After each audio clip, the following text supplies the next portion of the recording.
The Forgotten City is one of the most recent titles to bring the ancient world to video games. It is the first work by the Australian studio Modern Storyteller, and it was released in July 2021 for Xbox, PlayStation, and Windows, and it's currently also available for Nintendo Switch. The game combines components of mystery, adventure, role-playing, and science fiction through a dynamic first-person gameplay based on interaction. Conversations with NPCs are essential for the unfolding of the plot, which includes 4 possible alternative endings. It actually proposes a very simple central story. We embark on a time travel to a mysterious Roman city, inexplicably built inside a huge cavern with no way out. The interaction with the members of this small community will make us discover that everyone ended up there in the same way, as a result of fleeing from the famous big fire of Rome of year 64 during the rule of Nero. The city is also subjected to a mysterious power that the inhabitants interpret as a divinity and which has imposed on them the so-called Golden Rule.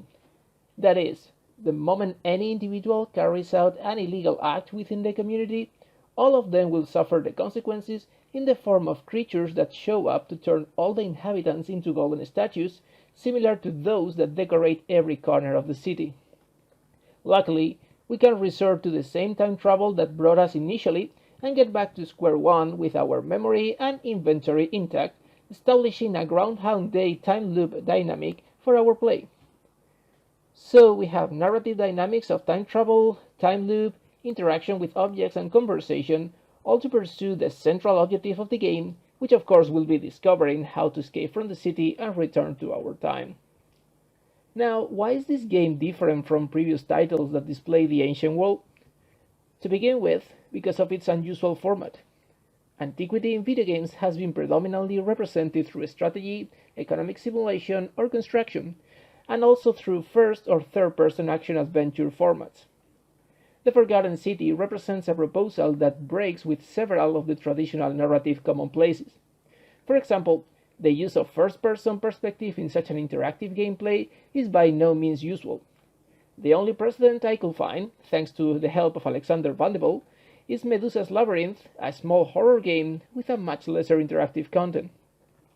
But possibly the most surprising feature is the very restrained presence of violent interaction. Unlike in so many ancient settings in games, violence is not mandatory here, since it is perfectly possible to complete most of the possible endings of the game without resorting to it. Actually, I could get to the canon ending in my first gameplay through exclusively creative gaming. Even more, the Golden Rule sets a narrative obstacle to violent actions and even enhances a much more creative or strategy gameplay, such as researching, negotiating, or even cheating.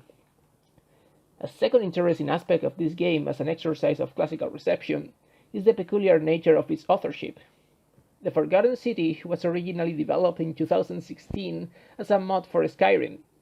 The resounding success of this mod, which had over 3 million downloads and won the Australian Writers Guild Award, led its author, Nick Pierce, to tackle the development of the standalone game. This entailed a profound change with respect to the mod, on which it retains, in the words of its creator, fundamentally the title and the premise, implementing practically everything else including the Roman setting. This independent background is decisive in the authorship of the Forgotten City because, as indicated at the very beginning of the game, the development team of Modern Storyteller consisted of only 3 people: Pierce himself, Alex Goss the programmer, and John Eyre the art design director.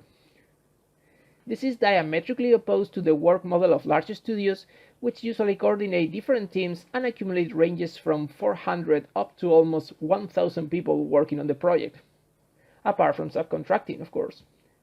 In terms of representation of the ancient world, I think the circumstance is a fundamental factor. It is no secret that, in the video game industry, the bigger the names and budgets associated with a project, the greater the tendency to stay on the beaten track in terms of proposal, narrative, or game dynamics. It is well known that the most innovative or alternative proposals tend to come from small projects, self-developed games, indies, or mods, in which it is much easier to imprint the author's proposal and carry out exercises of creative freedom. Precisely in this sense, The interests and decisions of the Forgotten City team in general, and Pierce the director in particular, are critical. The very decision to adopt an ancient Roman setting seems to stem both from Pierce's passion for this period and, in his own words, the natural fascination of the fantasy of time traveling to a Roman city. He also repeatedly comments that the human themes the game explores connect deeply with his experience with classical mythology and philosophy. Pierce acknowledges in several interviews that it was a conscious decision to stay away from the swords dynamic and the whole wardrobe combat, in order to make something more unique without previous references, although he also cites budgetary reasons. In fact, he even considers that elements present in the mod, such as the characters burning instead of becoming golden statues, made the story more boring and prevented making connections with elements of classical mythology which were the inspiration for the golden statues, such as Diana's golden bow, present in the game, or the myth of King Midas. Precisely this resorts to elements from historical sources, literary or material, in the construction of narrative resources is a significantly new factor. On a usual base, the more historical elements serve as an aesthetic basis for the elaboration of locations, characters, or specific plots, or as a concept on which to develop designs with artistic license. This is something that every Assassin's Creed player can easily recognize. However, the Forgotten City takes elements directly from mythology or classical sources and employs them as gears of the mechanism for the development of the plot, the interactive tools, or even as factors to analyze and consider during the very gameplay. As examples, the principle of the Golden Rule is inspired by the Decimatio of the Roman army, or the backgrounds of a vast majority of NPCs correspond to arcs involving philosophies, religions, or personal experiences drawn from general or specific cases in ancient sources. This way, we have Stoic individuals, sophists, Vestal, early Christians, or provincial emigrants for manifold reasons. These elements move the game away from a recreation in the style of enjoy the experience of walking through Cleopatra's Egypt. On the contrary, it puts cultural, mythological, or historical elements of antiquity to work, reacting in an environment that does not pretend to be realistic, but is openly fictive. Pierce defines this as the approach of how a human group with a Roman background would have survived in such extreme circumstance, united incidentally. I consider that, curiously, this insertion on a fantastic canvas results in a wider range of possibilities to employ the use of historical elements in the construction of the gaming experience, as well as generating a deeper impact and involvement in the player than the usual more or less immersive environment. To progress in the game, it is inevitable to approach and actively employ specific historical references of all kinds. For example, knowledge about the contents of the Greco-Roman underworld or the Egyptian duat are essential, and this, in turn, leads to finding characters quoting Ovid or mentioning the Book of the Dead as information sought and necessary to progress. The Pompeian-style graffiti, which have here practically their first representation in video game, and certainly the first with realistic style, are sometimes offering additional clues to solve the plot. And at certain moments, we hear about ancient myths that the inhabitants are using to try to explain their situation, and in different points of the city, we find statues that are connecting the explanation to something in their environment that fits with that same myth. John Eyre, the game's art designer, confirmed to me that these were intentionally conceived by Pierce as nods to the players. There is a similar principle in the creation of historical authenticity through material culture. In the spatial environment and in the vast majority of objects that occupy it, the presence of designs that are inspired by or directly replicate original archaeological pieces is practically constant. So it is the presence of pop-up explanatory menus for different objects, which somehow reminds more educational or serious games.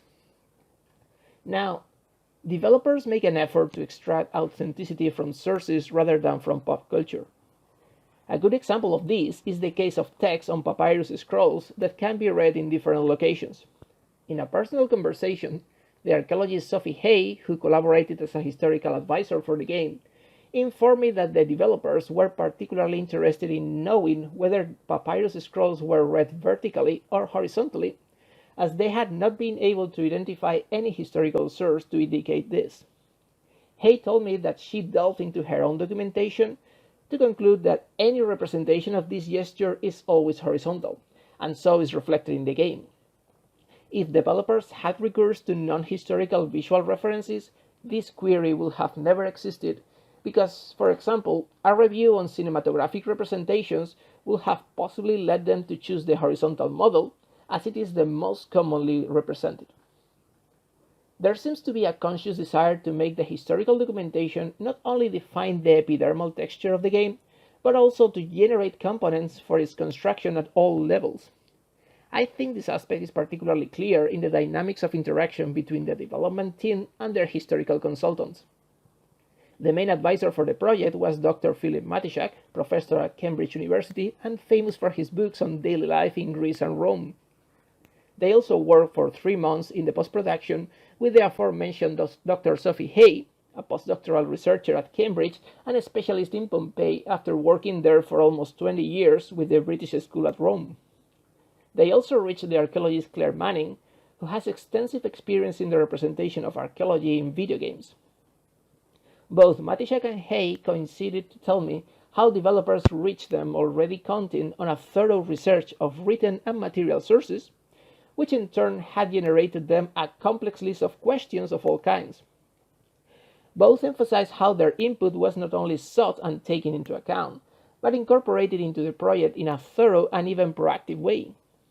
For instance, a whole section of the city's design, the latrines or communal bathrooms, were designed only after Matiszak's mention of them. Pierce felt that they represented a very interesting way of depicting a more human and less marbled Roman world, in the same way as with much of the graffiti throughout the city. For her part, Hay tells how she was surprised when, within 48 hours, her guidelines had been transformed into actual designs, especially in terms of architectural designs. In both cases, the only limit to historical advisors' guidelines were either the necessities of the game or the limits of the very historical documentation. Although experiences like these are not unique, it is well known that historical consultants do not always have such a degree of attention in film, television, or game productions. It is quite known that development teams tend to give more specific weight to their own research, so that historical advisors are usually sought on a temporary basis, especially to confirm many of the elements already decided in pre- or post-production. Additionally, game developers tend to showcase the use of specialists as an extra asset in games marketing campaign. Actually, this last point is also the case here. As the person responsible for the game, Pierce repeatedly declares himself an ancient history enthusiast, but never a professional, and continually underlines the documentation in sources, field, congresses, and publications he carried out, and he also mentions Matiszak, Hay, and Manning constantly, not only personally, but through Modern Storyteller website and social media profiles. However, the attitude of developers towards ancient history specialists reflects a clear openness to the involvement of historical information as formative elements of the game. The concern for recreation of the past goes a step beyond, not only to the simple minimum requirement to meet the necessary authenticity. In fact, Matiszak mentioned to me that the team was, in general, not satisfied with the representation that some games made of Antiquity, and they wanted to do something as realistic as possible. In this same way, Hay points out that the team unhesitatingly embraced her proposal to give to the architectural environments an intentionally dirty and spoiled aesthetic. This sought a visual outcome that, on the one hand, moved away from immaculate digital recreations, and on the other hand reflected a historical and human reality of wear, breakage, and maintenance, away from the archetype of timeless ruin. Decisions of this kind suggest that the development team was working on a conscious criterion based on the concept of authenticity, or credibility towards the player, as opposed to the supposed accuracy in video games. Accepting this premise and admitting the implicit license in a fantasy fiction title, everything else points to a fairly solid principle of imbrication of historical documentation and elaboration from it in a harmonious way.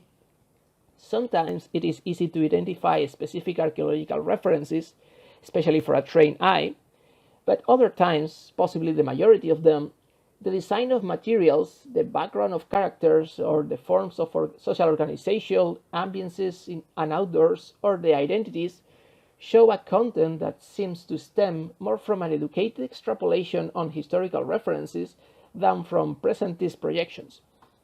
In fact, presentism is a resource that is deliberately employed through the figure of the player as an anonymous protagonist, playing with the dialectic of the points of friction and contact between the past and the present, especially through conversations.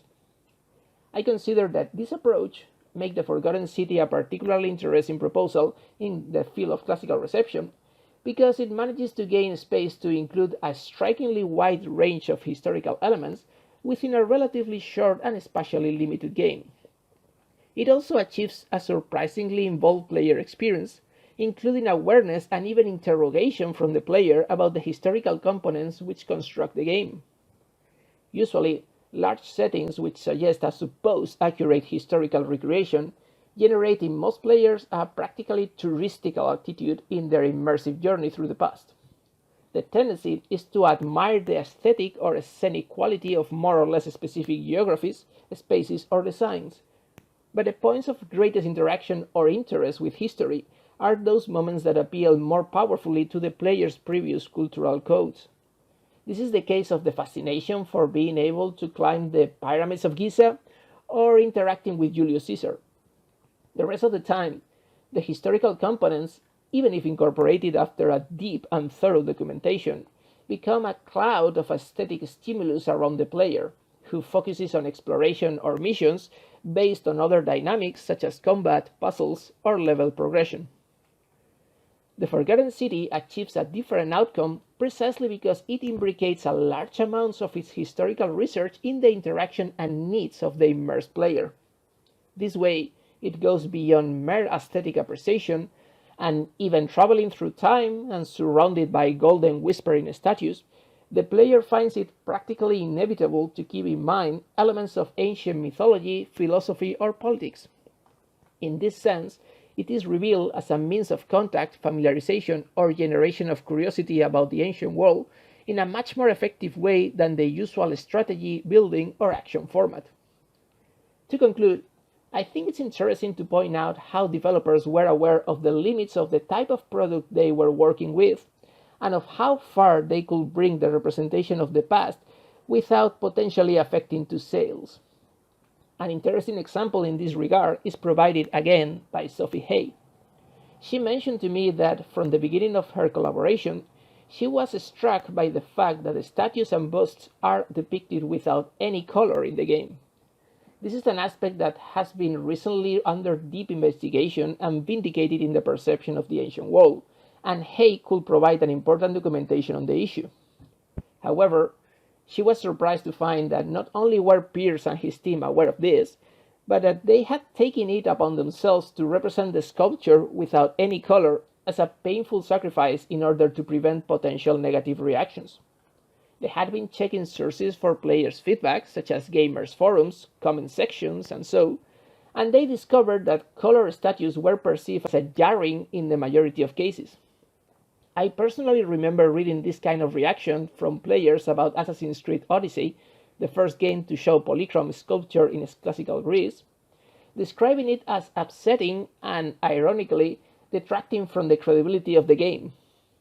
Unfortunately, I have not been able to find and bring examples of this kind of feedback from 3 years ago, but curiously enough, it was opposite to the reaction of historians who analyzed the game in the moment.